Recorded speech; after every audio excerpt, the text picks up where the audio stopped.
venturimeter. So that is a device which is being used to measure the flow of fluid, or you can say it's being used to measure the discharge. And this is being invented by Professor Italian engineer GB Venturi. That is a venturimeter device. So the name of the scientist was GB Venturi, who has invented it. So it is basically a device which is based on the principle of Bernoulli's theorem, and also it is a practical application of the Bernoulli's theorem. So you can see in the figure that uh, there are three parts of the venturimeter. So you can see first one is called the converging part, where the diameter is decreasing. So you can see at A1 the diameter is decreasing after this A1, and the portion that is the middle portion where the pressure P2 is being measured, that is we have connected a differential manometer here. So this is called the throat, like the throat of our human body. This is the throat where the diameter remains constant, and last part, that is the third part of the venturimeter, is called the diverging part. So this is basically a device which is being used to measure the rate of flow of fluid flowing through a pipe, and it consists of three parts.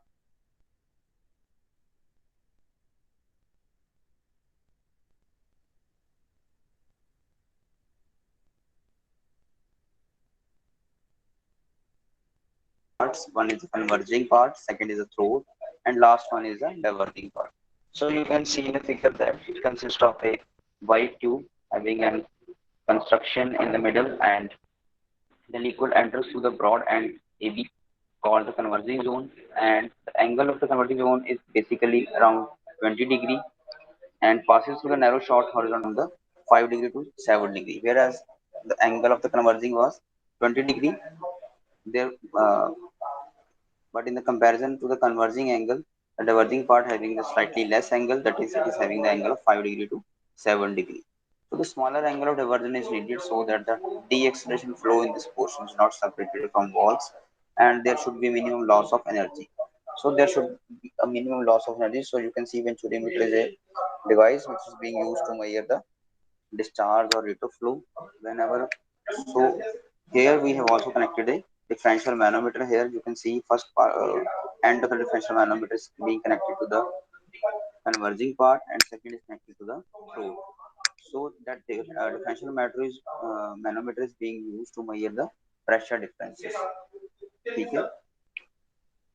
So how this venturimeter is measuring the rate of flow or the discharge? It is being measuring the rate of flow or discharge by measuring the pressure difference at the 2 points, that is at the converging part and at the throat. So in the diverging part, we are not considering the diverging part because here the angle of divergence is less, and also we consider there will be minimum loss of energy in the diverging part. So to calculating the discharge using this venturimeter, we have the derivation in the next slide. So firstly, we'll have the application of the venturimeter. So there are basically the venturimeter has the application in the industry. So we can measure the rate of flow or the discharge using this venturimeter.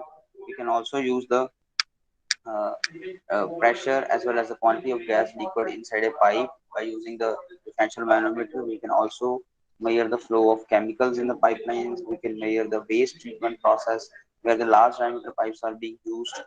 We can also use that venturimeter in the medical sector, and also, and the last one, we can measure the use that venturimeter in the high pressure recovery, where the high pressure recovery is being required. So this is the derivation of measuring the discharge or rate of flow using the venturimeter. So we know this venturimeter is based on the principle of Bernoulli's theorem, and Bernoulli's theorem is based on the principle of mass conservation principle, that is equation of continuity. But equation of continuity states, it states that A1 V1 should be equal to A2 V2. That is, area is inversely proportional to the velocity. That is the mass conservation principle. That is, the amount of liquid entering the pipe must remains same as that of the amount of liquid leaving that particular pipe. So Bernoulli's theorem says us that the total head at entry must remain equal to the total head at exit. The total head consists of pressure head, potential head, and kinetic head. So similarly, we'll calculate that potential head and pressure head in the at the exit. That is pressure head, potential head, and the kinetic head. So you can see in the figure that the venturimeter is placed in the horizontal direction, or in the horizontal position. Here, whenever you measure the distance from the datum head, that is from the reference point, the distance to the axis of that venturimeter, that will be same. That is Z1 is equal to Z2. So we are considering that the potential head at point A1 and at point A2 is 0, or you can say it is same. The potential head will be same, so that will be cancelled out from the equation. So we'll only consider uh, in this case from the Bernoulli's theorem, that is potential head will be 0 or the same at A1 and A2, and we'll consider only the pressure head and the kinetic head. So it becomes equal to P1 plus V2, V1 square by 2G is equal to P2 plus V2 square by 2G. So we are only considering the pressure head and the kinetic head, and we are obsoleting or taking it as null the potential head, because the venturimeter is placed in the horizontal position. So it becomes, rearranging this pressure energy or the pressure head and the kinetic head. So you can see that it becomes equal to P1 minus P2 is equal to V2 square minus P1 square by 2G. So similarly, you can see using the continuity equation of flow, the V2 can be calculated as, or V2 can be written as A1 V2 A1 V1 by A2, because according to continuity equation of flow, the area is inversely proportional to velocity, and the equation is A1 V1 is equal to A2 V2. So if you want to calculate the value of V2 from here, so you can rearrange it. So it becomes equal to A1 V1 by A2. So we can put this value of V2 in this equation. You can see in the third step that it becomes 1 by 2 A1 square V1 square by A2 square. So we have put the value of V2 from this first equation. V2 comes out to be A1 V1 by A2. So we have put the value of V2 here in this third step. So it becomes equal to A1 square V1 square by A2 square minus V1 square. So you can see V1 square is a common from the both the terms. So you can take it as common outside the bracket. So P1 minus P2 becomes equal to half V1 square into A1 square minus A2 square by A2 square. So but we want to calculate the value of the V1 from here, that is the velocity, because if you want to calculate the value of the discharge, so discharge is area into velocity, or you can see volume upon time, but here we are calculating only the velocity here, because the formula of discharge can be written in two ways: area into velocity or volume upon time. That is meter cube per seconds are the SI units of discharge. So it becomes equal to, so we are calculating the value of V1 here. So this V1 square is equal to A2 into 2 into P1 minus P2 by A1 square minus A2 square.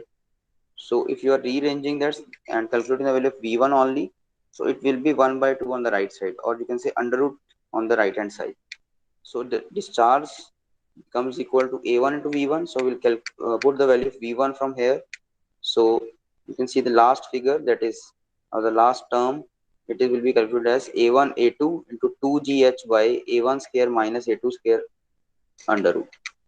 So this is the value of the discharge by using the calculated using the Venturi meter. So we have measured the value of rate of flow or the discharge using the Venturi meter. So we have to firstly calculate the value of velocity only. That is the velocity at the converging part. Whenever you have the velocity at the converging part, so you can multiply that value of the velocity with the area of that converging part, because you can see, or with the principle of the continuity equation of flow, that the amount of liquid entering into the pipe will remains the amount of liquid exiting the pipe or leaving that particular pipe. So if you have calculated the discharge at point A1, so it will be same as the discharge at the A2. So you can see in the figure that in the converging part, the diameter is reducing. If the diameter is reducing, that is area is reducing. So the velocity will increase in the converging part. Whereas in the throat, the area remains same throughout the section. So there is no change in the velocity. Whereas in the case of the diverging part again, you can see the area is increasing here. If the area is increasing here, so there will be reduction in the velocity. So this is how the venturimeter works. That is, we are calculating the difference between the pressure, and with the difference in the pressure, you can calculate the rate of flow. So here in this derivation also, you can see we have calculated the difference in the pressure. That is P1 minus P2. That P1 minus P2 is also given by the difference will also be given by the differential manometer which is being installed at the one end is installed at the converging part and other end is installed at the or connected at the throat. So this P1 minus P2 becomes equal to A1 into A2 to under root of 2GH by A1 square minus A2 square. Here we know area of converging part as well as area of the throat, and G is the acceleration due to velocity and H is the difference of height between the rise of the liquid and fall of the liquid at point A1 and A2, because we have connected here our differential manometer. So differential manometer is giving us a value of H here. So if you know the value of H, if you know the area of converging as well as throat part, then you can easily calculate the rate of flow or the discharge using this Venturi meter.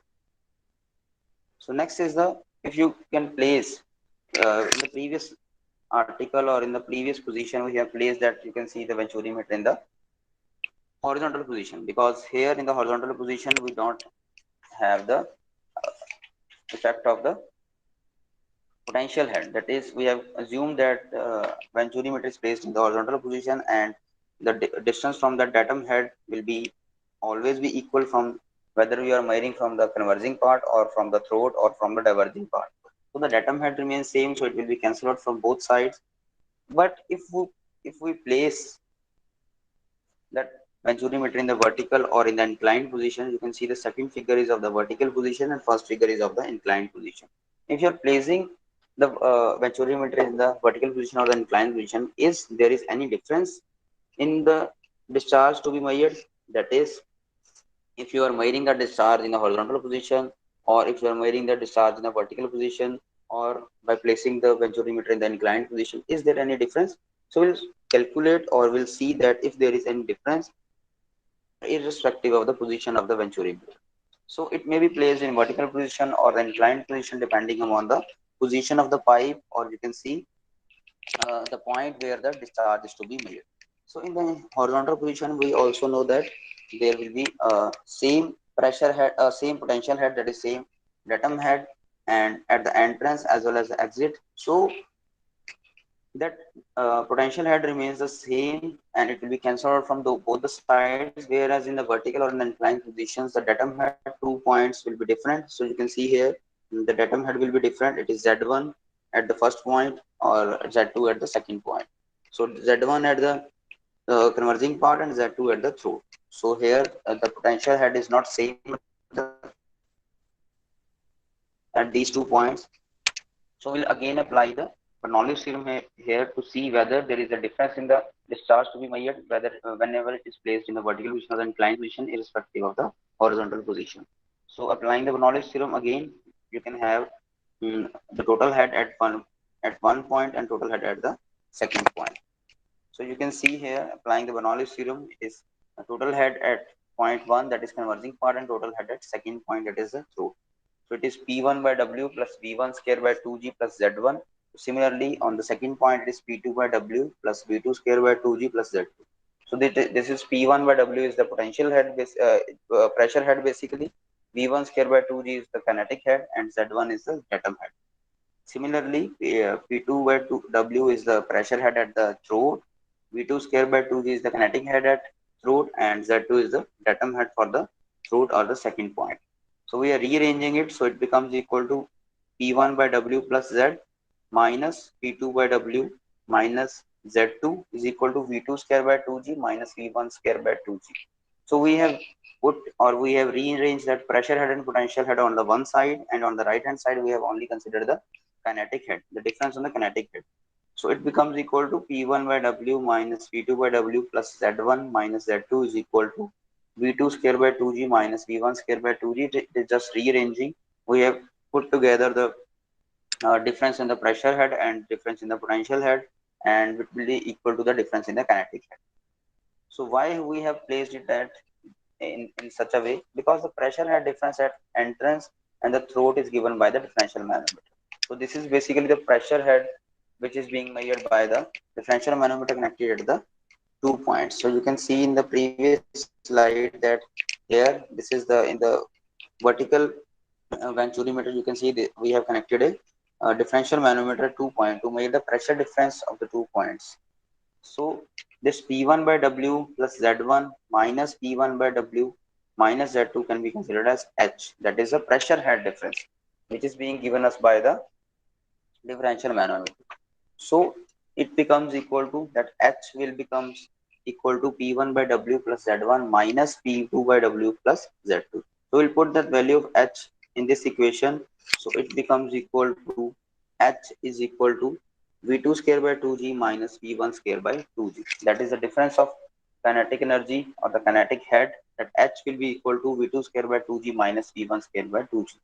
So according to continuity equation of flow, you can see, you know, that A1 V1 is equal to A2 V2. That is, the product of discharge is always equal to product of discharge at the entry and exit. So it is A1 V1 is equal to A2 V2. That is, you can rearrange that value of V1, or you can calculate the value of V1 from this equation. So V1 becomes equal to A2 by A1 into V2. So you can put that value of V1 in this equation that is written above, that is H is equal to V2 square by 2G minus V1 square by 2G. So you're putting the value of V1 here. So V1 is nothing but it is A2 by A1 into V2. So we'll put that value of V1 here. So it becomes equal to V2 square by 2G minus V2 square by 2G into A2 square by A1 square. That is the ratio of the area. So you can see this is V2 square by 2G is a common. So it will be common from the statement. So it becomes equal to H is equal to V2 square by 2G into 1 minus A2 square by A1 square. That is the ratio of the area at the throat to the through area of the converging part. So I already told in the previous derivation also, we have to calculate the value of velocity from this equation. So by calculating the velocity, you can multiply that velocity with the area at the converging part, or the A1, then or the area of the diverging part. So whenever you're multiplying the velocity with the area, you are calculating the discharge. So our ultimate aim is to measure the discharge using the Venturi meter. So by rearranging it, you can see V2 becomes equal to A1 by under root of A1 square minus A2 square into under root of 2GH. So putting the value of V2, so discharge becomes equal to A2 into V2. So we are multiplying the area with the velocity. So velocity we have calculated in this equation, that is V2 is equal to A1 by under root of A1 square minus A2 square into under root of 2GH, and we are multiplying this with the area. So this discharge, that is Q, becomes equal to A2 into V2. We are just multiplying this velocity with the area and to getting the value of discharge here. So it becomes equal to A1 by A1 into A2 by under root of A1 square minus A2 square into under root of 2GH. That is the value of the actual theoretical discharge, you can say. If you want to calculate the actual discharge, that is, we are measuring here only the theoretical discharge, because we are considering it as a ideal fluid. We are considering it as a incompressible fluid and it is a steady flow. But if you are considering the actual flow of fluid, then you have to consider slightly some losses in the flow of fluid. So as energy losses are there, so you have to calculate the actual discharge and you have to multiply that vertical discharge with some coefficient of discharge. So that coefficient of discharge is basically given by CD. So that Q actual is equal to CD into Q theoretical. So Q theoretical is basically the value which is being calculated by assuming all the assumptions while calculating that theoretical discharge, and when we are calculating the actual discharge, we have to multiply that discharge with the theoretical discharge with the coefficient of discharge. So CD into QTH. So QTH is, we have already calculated, that is A1 A2 by under root of A1 square minus A2 square into under root of 2GH. So CD is basically the coefficient of discharge. So you can see this is the article, or this is the discharge which is being measured with the help of the uh, venturimeter when it is placed in the vertical or in the inclined position. So you can see this is the same article or the same value of discharge which is being measured with the help of the venturimeter when it is placed in the horizontal position. So therefore you can see, irrespective of the position of the venturimeter, whether we are placing the venturimeter in the horizontal position, whether we are placing the venturimeter in the vertical position or in the inclined position, the discharge calculated of the same pipe remains same. That is, it is not dependent upon the position of the discharge or of the venturi meter. It is not dependent on the position of the venturi meter. It is only dependent on the rate of flow or the discharge or the difference between the kinetic head, difference between the pressure head, or difference between the potential head. It is not dependent on the position of the venturi meter. So discharge, whether we are placing the venturi meter in the horizontal position or in the vertical position or in the inclined position, the discharge calculator will be remain same. That is, it is also, and you can see the, you can take the example of the thermometer also. When you are measuring the temperature of your body, if you are placing the thermometer in your mouth or you are placing the thermometer in your underarm, the temperature measured will be the same, irrespective of the position or the point where you are measuring the temperature of your body. In the similar way, the discharge made by the venturimeter remains same whether you are placing that venturimeter in the horizontal position, in the vertical position, or in the inclined position. So it is not dependent upon the position of the venturimeter. It is the discharge only depends upon the three heads, that is the total head consists of the pressure head, potential head, and the kinetic head. So we have seen here that the discharge calculated with the three positions of the venturimeter, that is horizontal, inclined, or vertical, it is calculated as the same. It is measured as the same. So next is the orifice meter. It is also a device which is being used to measure the discharge through pipes, and it also works on the same principle of the venturi meter, and is basically cheaper device as compared to the venturi meter. So you can see in the figure that it consists of the circular plate having a circular sharp edge hole called orifice. You can see this is a flat circular plate in the uh, blue color. So it is consists of a circular plate having a circular sharp edge hole called orifice concentric with the pipe. The diameter of the pipe or the hole that may vary from the zero point 0.4 to zero point 0.8 times the diameter of the pipe, but its value is nearer to the 0.5. So it consists of a circular flat plate which has a circular sharp edge hole called orifice, and it is concentric with the pipe. So it is basically consists of two sections. The first one is the differential manometer is connected at section 1. You can see this is the differential manometer is connected at the section 1. One point is connected at point B1 and other is connected at the orifice meter, and which is at a distance of about 1.5 to 2 times the pipe diameter upstream from the orifice meter. And at the section 2, you can see at the distance about half the diameter of the orifice on the downstream side of the orifice. So this is at 2, we have connected a flat circular plate, and this is the orifice meter, and first one is the point where we have connected the first pipe of the differential manometer. So applying the Brownlow's theorem similar way as that in the Venturi meter. So total head at entry remains equal to the total head at exit. So that is, total head consists of pressure head, kinetic head, and potential head that will be calculated at the entry as well as at exit. Entry means the point at where the first end of the differential manometer is connected, and second is the where the orifice is connected. So this becomes equal to P1 by W plus V1 square by 2G plus Z1. And similar way, on the second point, we have P2 by W plus V2 square by 2G plus Z2. So we are again rearranging it. So it becomes equal to P1 by W plus Z1 minus P2 by W plus Z2. Similar way, we are considering this as a pressure head difference as measured with the help of the differential manometer, that is the differential head. So H will becomes equal to P1 by W plus Z1 minus P2 by W plus Z2. So similar way, H becomes equal to V2 square by 2G minus V1 square by 2G. That is, the pressure head measured by the differential manometer is equal to the difference in the kinetic head. That is V2 square by 2G minus V1 square by 2G.